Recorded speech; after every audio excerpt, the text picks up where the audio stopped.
Buying property off the plan is something I just would not do, and I say that knowing that there's a lot of people that have made a lot of money following this strategy. I've seen too many people that have lost too much money from following this strategy, but there's one client in particular whose story sticks with me that I think really highlights where things can go wrong when you buy off the plan. Now, for background, buying property off the plan essentially is where you've got a new development that's getting built.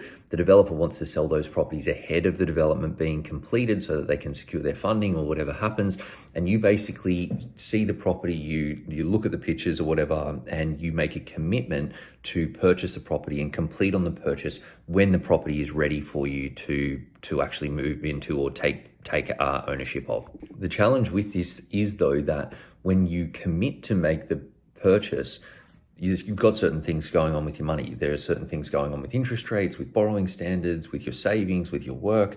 But when you complete on the purchase, some of those things may have changed. Now, this client of mine a while ago committed to purchase this property in the Hunter Valley outside of Sydney. She was in a really strong financial position, working self-employed, earning a really good income, saving at a really solid rate, pretty switched on with a whole lot of things.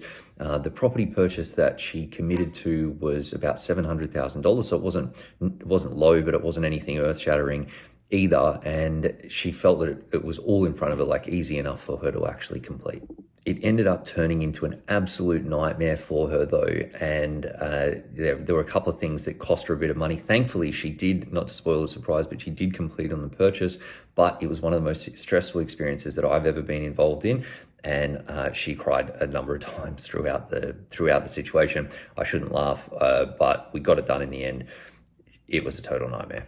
So for her, the real issue came because at the time that she was completing on the purchase, the Banking Royal Commission was going on. And through the Banking Royal Commission, what happened was that the Royal Commission found out that the banks, or through their investigations, they saw that the banks weren't being as diligent as they should have been when they were assessing how much people were spending and how much they could borrow. Essentially, the Royal Commission found that the banks weren't being diligent enough. And so what they did was that they mandated that all of the banks stress test further the interest rates that people could borrow with and apply a higher servicing buffer.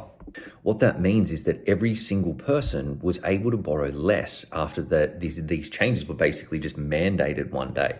Now, for my client, because she was self-employed, because there was a little bit of variability in her income, she was subject to a whole different set of standards, and it meant that the banks would lend her a whole lot of money less by the time it came to complete on the purchase than what it was when she committed to actually make that purchase. So even though her income had increased during that period, her savings had increased, and all of these good things had happened, the banks just turned around and said that they wouldn't lend the money. That put her in a really tight spot.